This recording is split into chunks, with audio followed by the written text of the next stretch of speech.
Damn. Happy now. Now is the vibrate, of course. Not going too far in the future. Not going too far in the past. Right now. Right now, I'm gonna speak on a few little different facts about meditation, and a few little important things, for sure. And I did videos. If you go check out, I think I got the video on the cry yoga breathing, and in which go look at the eternal health playlist, and I got all my little meditation videos on there. But I always speak of the yogic breathing technique, or the cry yoga breathing, where you're inhaling through the nose and exhaling through the nose, and when you're inhaling, you're bringing, I got my hands on the stomach, when you're inhaling, the stomach is coming out, your chest not poking out. You know how sometimes, matter of fact, I can't even do that breath no more, repetition. Matter of fact, see, I done practiced my yogic breath. I barely could do the breathing, bringing your chest out. Like, it almost feel like something wrong with me trying to do it. But you're breathing in through the nose, bringing it, to that stomach area. Hold for a second, and then exhaling, and then the stomach goes inward or down. But now, as you're doing that, on the inhale inward, you can envision, that the energy of the Kundalini moving out that root chakra, moving out the root, going up the spine, up the top, and then over the top into the front, and then stopping at the top palate of the mouth. And then as you exhale, you see the energy, go down in the front of you and go back to the root. And then you're back to square one, where you inhale and then move from the root. In the same process. And when you inhale, and the energy get right here, that's why, and it's where the Kachara Mudra come in. The Kachara Mudra, Kechari Mudra, if you want to look it up. But it's basically, you gotta put your tongue, now just the soft, easy way of doing it, just making sure your tongue is just touching the top palate, light, like in any form or fashion, just make sure your tongue is it could be right behind your teeth, and it don't have to be far back. But the Kachara Mudra is more so to be like straight up. So the Kachara Mudra, you put your tongue on that soft spot, so you got the, starting from your teeth going backwards, you got the hard, like the little bone palate part, the roof of your mouth. And then you get to a point where it has a little dip and it gets soft.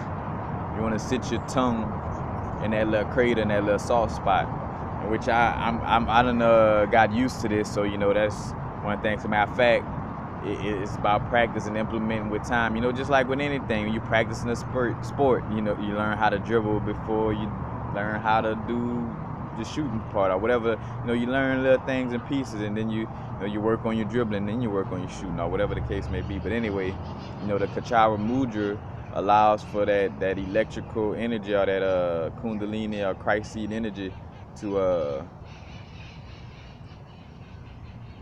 move from the to be transported through the mouth, fully, compared to like where it would get around right here, and without your tongue touching the roof of your mouth, the energy would still, in essence, intuitively, I feel that it would still go down. But I feel like you wouldn't get the fullness of the energy that you generated from the in-breath, So as you're exhaling and without the Kachara Mudra, you're going to get less of it won't be a balanced vibe. Basically, that's what it is. It's like a bridge to make sure the energy fully passes through, So your tongue just serving as a bridge in that manner. And also with meditation, you would like to implement, of course you close your eyes, but you want to, how you could close your eyes but still move your eyes. In essence, you want to close your eyes and look upward. You want to close your eyes and try to look into your skull, or at least make it feel like you're staring at this part, So like with your eyes closed, you know, you're staring at your forehead right here. But like just by doing that, that activates kind of creates a certain activation with the pineal gland, and it'll create like almost like a REM sleep type of vibe. You know, like when I first started doing the, you know, looking up as I was meditating, like my eye, when I get to a certain point of a certain amount of energy coming through, my eyelids would start jumping, or really all my eyes was kind of flipping like I was in REM sleep, REM sleep. But yeah, so that's so far, you know, that's a few little techniques again that helps for the energy. You know, you're dealing with the microcosmic orbit, you know, where the breathing, you know, fully passes through the body. Now, another important key is when you're inhaling, and this is all piece by piece, because I know, like, you know, some of you watching this is not ready to just do all of this at once. You know, it's just some of you barely, you know, struggle with the idea of just sitting down quietly by yourself. You know, like meditation, like, oh, it's impossible. Like, how could you sit down and be quiet? That is so impossible. Like, nah, and matter of fact, y'all gotta stop doing that, because by making it seem so impossible and so hard, guess what? The universe is like, yes, meditation is hard. Meditation is close to impossible. It is hard to, you know, to get the noise out of your mind, you know, since you saying it and you agree upon it, you know. Of course, you acknowledge, quote unquote, true to a certain extent, but nah, like we working to get out of our past truths, and we building some new truths, you know. So on that vibe, you know, don't speak into existence of like meditation being so hard or like it's so impossible. But next step, you know, when you're breathing in, you know, and you the Dantian chakra, or like it's like right by the sacral chakra, right by the navel, you know, is where the storage of chi energy is, you know. And when you're breathing inward, bringing in that good shout out to Infinite, you know, bringing the good ass prana, you know, down to the sacral chakra, or the Dantian area, you know, as you bring it to that area. And then on the exhale, you know, you want to make sure you envision that, say for instance, when you're breathing in, where you see the new vibe of the chi, you know, the fresh chi that you took, you know, I say took, but like that you got from, you know, plant life and everything around you. You know, that chi energy comes in. Then on the exhale, you envision all the negative chi, all the, you know, the chi in essence that no longer serve you. You know, like you envision that negative chi coming out. You know, and it could be as simple as I tell people too, like, where you could actually visualize little plus signs staying in your stomach and little minus signs coming out your nose, you know, up and out your nose as you're breathing, you know, whatever works for you, you know. But definitely you want to make sure that you envisioning keeping in that chi energy, because everything is about visualization. Our mind allows for us to do whatever we want. So that's why the doctor's like, a doctor don't even need to exist unless the doctor telling you how to do these breathing techniques. Like, straight up, like, that's what that's, as we continue to grow and break down the bullshit of the pharmacies and stuff like that, you know, that's what a doctor gonna be, is just gonna be somebody that teaches you how to use your own chi energy to heal yourself. You know what I'm saying? Like, you can heal yourself, you know. And that's what somebody don't want you to know. They're gonna constantly lie. Like, that's why LA is the city of angels, where it's a battle. Like, you got nothing but people who know of the law of attraction and know, like, how things manifest and all, like, you know, how chi could heal. But then in that same extent, you got people, you know, a set of people that's trying to keep people brainwashed and promoting sickness and like hepatitis signs and HIV signs and cancer and all this other stuff, fear mongering, you know. So, but back to the task at hand. So when you're doing your inhale, you want to always envision the positive chi, that new, fresh, positive chi, staying the inside, staying and building up in that Dantian chakra. Matter of fact, condensing, in that Dantian chakra as that negative old chi, comes out on the exhale. Those visualizations is, very key, because as you start to become more vivid with your visualizations, the more effective your visualizations become. And matter of fact, also you see why somebody try to calcify your pineal gland. That's another reason why that's a strategy for some folk, because without your pineal gland being open, you can't visualize to do these exercises. If you can't visualize to do these exercises, not only you gotta go to my schools, to learn things, because you can't, you don't have no imagination or can't learn things on your own. You can't tap into the ancestors. Not only you gotta go to my school now, but now you gotta work for me, because your pineal calcified. You can't imagine things to create your own business. So now you gotta work for me. And now, since your pineal is not good enough to envision chi energy, flowing through your body, now you gotta come to me and take this poison I got for you. So, it's just a racketeering circle. Like, once they close your pineal gland, they just run you through the gauntlet. It's like running a train on you, for lack of a better word, you know what I'm saying? One of them, hit you without the rubber, then the next one pass you to the next one, sex you up, and then next thing you know, your soul depleted, and you think Earth is the place to be, and you right back being born again. Like, oh, I see the light. Oh, wait, back a baby again. Back in this thing with no memory of it, and gotta do the same thing over. Because you failed to take care of business in this incarnation.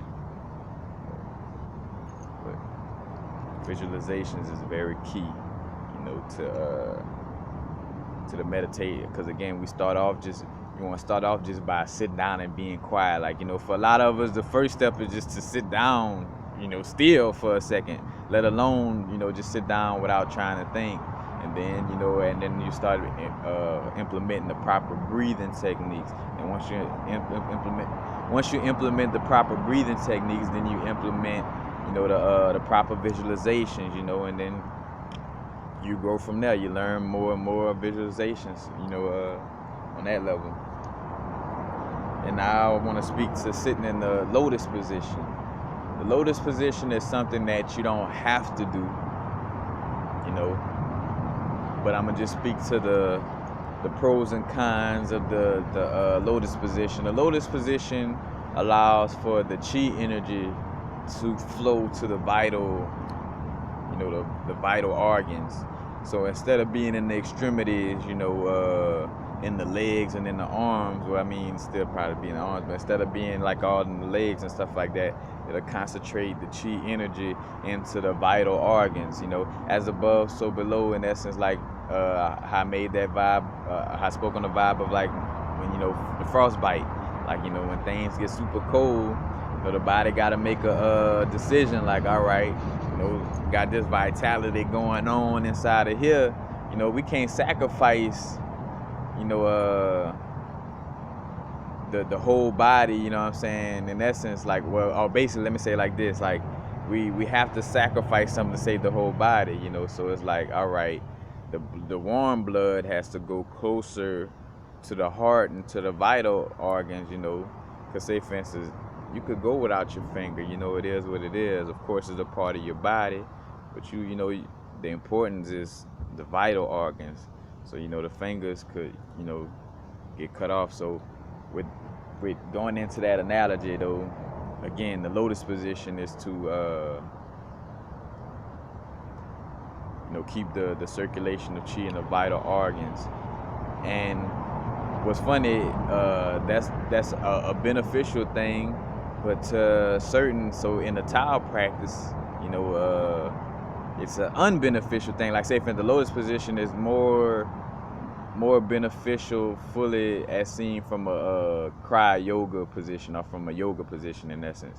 But like from dealing with Tao and like moving your energy all through your body, you know, the lotus position may to a certain extent start to hinder, you know, what you're doing, because you want to, you know, with the Tao it's like flowing, you know, want it to flow all over, so you don't want to block the circulation of the chi in your legs, you know, necessarily. So, you know, that's the aspect. So it keeps the chi energy inward to the vital organs, you know. But say for instance, but if that's not where you say, if that's not the importance of what you want to deal with on a certain level, like if you want to get all the aspects, then, you know, you might not want to deal with the lotus position, you know. But which in essence for me, say for instance, I do both. You know, I sit down and have a meditation at least twice a day in the lotus, but then I got little meditations during the day where, like when I'm riding the bus, I got my headphones on my binaurals and I'm sitting there doing my breathing, you know, and then I envision the chi energy. And like I keep my visualization strong. I be on the moving bus and envision the energy coming from earth and my sciatic nerve still going through the rubber of my shoe, you know, and connecting. Like, you know, you gotta have that willpower with your visualizations too on a level, because say for instance, that's where you gotta watch dealing with what you're taught, you know. Like, of course, say for instance, you know, it would seem logical that, you know, my shoe would block the chi energy. Like, my foot is better without anything on it. You know, if I really want to connect with the earth, I shouldn't have nothing on my feet. But, you know, say for instance, even though I have a shoe, you know, a shoe on with a sole on it, you know, when people like, well, you know, the only way, you know, that's where those type of vibes of information, like, well, you know, the only way is to, like, not necessarily. Like, your chi energy and your visualization and your God power is extremely strong, and it's as strong as you know, practice it to be. Is as strong as you make it, in essence, you know what I'm saying? So for me, you know, that's why I was dealing with, you know, of course it was an excuse for my ego still to eat unhealthy foods, of course, but, you know, that's why I was taking my time, like where I ate healthy, but then I swerved back, you know, kind of dipping into food, like seeing the vibe of it, in essence. But I think I lost that train of thought.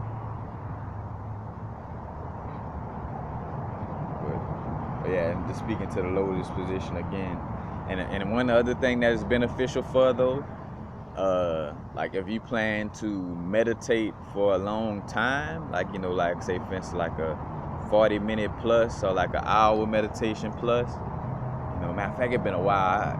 I ain't gonna lie, those are very liberating, because you really leave this dimension and really get to feel your true self, in essence, you know, like how you're not, you know, or just say your non-physical soulful existence, you know, you really get to connect with that, you know, when you meditate for long periods of time. But that the lotus position is a good support system for meditation for a long time, because just indirectly it has a certain support level of just balancing you out without even trying. Just, you know, like when you cross your legs in that certain position, you know, and you're sitting on your little cushion, like it just kind of keeps your body in this little upright position where, matter of fact, if you ever tried, it's almost hard to, like, you know, just fall back or fall forward when you're in the lotus position, you know.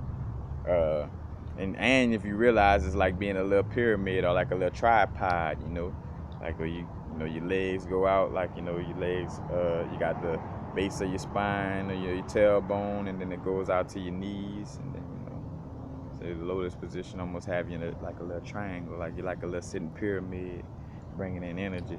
So that's another good thing to it as well, I should say. You know, that's basically it. You know, stimulating the, you know, the energies, visualizing, you know, the torus field and the energy coming in through the top, going out through the bottom.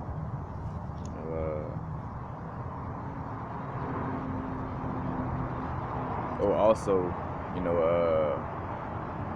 pay attention to you got three chi centers where where chi consolidates at one of the many, but like they're like main points. So you got the pineal, the brow point, the first eye point.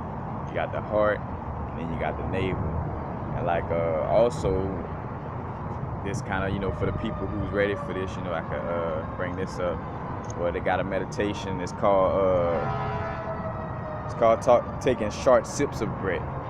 As a matter of fact, reason why say for instance, when we breathe in, when you take a little soft breath, you're not breathing deep or you're not breathing strong, the olfactory senses is not being stimulated. The olfactory senses are like at the top of your nose, like inside.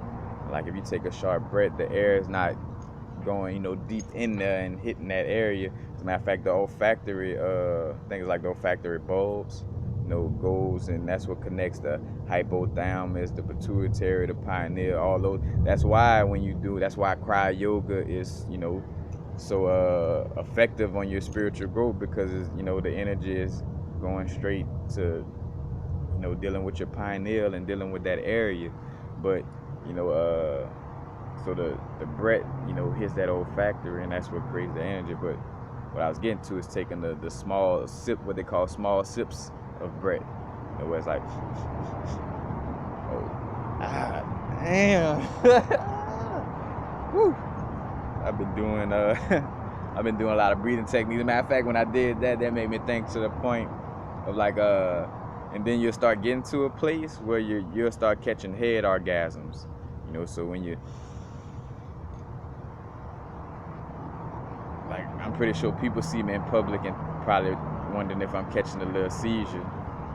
Matter of fact, because even a seizure to a certain extent is really like a spiritual situation, but like with a misconnection type of vibe. I have to look into it again, but yeah, you'll start to get this blissful vibe as you're doing definitely like anything with bringing like the cryo yoga and bringing the energy up the spine, like to the medulla area. You're gonna feel like a little, matter of fact, you'll feel like a tightness in your medulla. You feel like a little, like, matter of fact, and you start to realize, like as above, so below. Sexual energies in the Godhead and in the lower parts of the God body. But matter of fact, and two, you'll know when you're really catching them head orgasms, like, because you'll actually feel like almost embarrassed, as if you kind of had like a sexual orgasm in front of people. Like, because there's been times where I done had one, and matter of fact, it'd be good, and I'm like, and I'm laughing because I'm like, oh shit, you know what I'm saying? It's like, because it literally is like, but it's just more, picture that feeling you get in your sexual area, but in your head and your face, like, it's like, it's a great feeling, and that's part of that energy that helps, kind of, to a certain extent, helps with your sexual vibes, and kind of balancing that, the flow of sexual energy, and kind of keeping a certain sexual satisfaction. But again, for me, myself, and that's why, with me, my position on sex, it's not to be over sexual. Like, I just really, like, say for instance, I could do without, like, I'm doing without it now, and I'm not like gonna lose my mind, but I just see a void, and where I see some healing in interacting with that, that is a interacting with that opposite, for me, interacting with that feminine energy, you know what I'm saying, like bringing that balance about, some type of level. But that definitely, doing that type of breathing create that type of situation. So back to the small sips of breath, a little exercise you could do is you in however many, but just like quick little, you inhaling through the nose and small, strong, short or strong little sips of breath, and then after you, like, so say for instance you do on the inhale, and then as you inhaling in, you want to envision the chi energy condensing in each point. So you got, again, I told you the first eye point, the heart point, the sacral point. You want to envision, after you, and then envision, the chi energy spiraling in and condensing in a clockwise motion, going into your skull, and I feel like there's no particular point, to start at. You could either start at this area or the sacral area, but again, you're envisioning that clockwise spiral going inward. So again, to start it from the beginning here. I'm envisioning that chi energy right here. Then I exhale. Same thing. And now I'm to the next point, envision the heart space, envision the chi energy condensing in the clockwise manner in that area, And then exhale, and same thing, but with the sacral, and doing that so many times, almost like, again, it's like exercise, it's like reps, lifting weights, you gotta do your little breathing techniques a certain amount of time, do your visualization practice a certain amount of time. You gotta lift weights, you gotta be habitual about it, it gotta become, a habit. Just like how people wonder why it's so easy to think negative, is because it's been a habit for all your life. You've been around people, places, and things in a world that just promotes negativity. So you wonder why, why it's so important when you spiritually awaken, where you just kind of draw back from everybody, like all families and friends and all that, because you're trying to get to your own place of positivity and reprogram your subconscious. That's basically it for the different breathing techniques. Of course, remember, and whether you in line at the store, sitting down, you could be sitting down watching TV, you could be sitting down watching Netflix, watching something that could possibly be brainwashing you, in essence, just to be facetious about it. But you could be doing whatever, and just take the time to do your cryo breathing, in the nose, out the nose, in the inward breath, you expanding the stomach. As you exhale, bringing the stomach inward. And then when you get to the next level, you're breathing inward. You envision that energy coming up the spine, going to the top and stopping at the palate. Then you look at the Kshara Mudra, you got the energy coming back down and going back to the root. And also, you could envision so from the root, go up, come down, and then as it comes down right here on the exhale, you can envision it going past the root and going to the back of your leg, so going down the sciatic nerves, down the leg and hitting the heel and going down to the heel and touching earth, and coming back up the front of the foot, front of the foot, and then the front of the legs, and then back to the root, and then bam, and then now you're ready for the inhale again, which is very key. But that's basically it. Peace. Bam. Happy now. Now the vibrate, of course. Not too far in the future. Not too far in the past. Right now. And remember that all donations, any and all donations, is greatly appreciated. If the information resonates with you, feel free. I got the link, under my video. So under most of my videos, in the little description area, they have the link.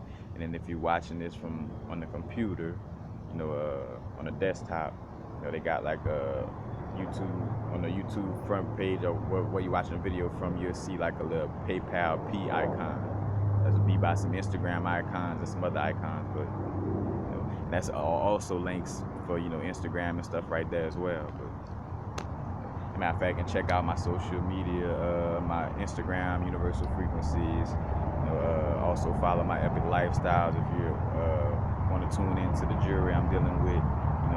I got it on some rough vibes, right now, because I'm not much, in certain business aspects that I don't worry about complying with. Certain ones I do. Presentation to a certain extent is like, my jewelry good.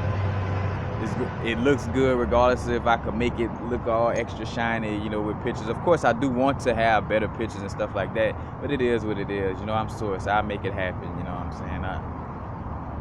I'll manifest it. I'll make it pop off. You know, but thank y'all for the love and support.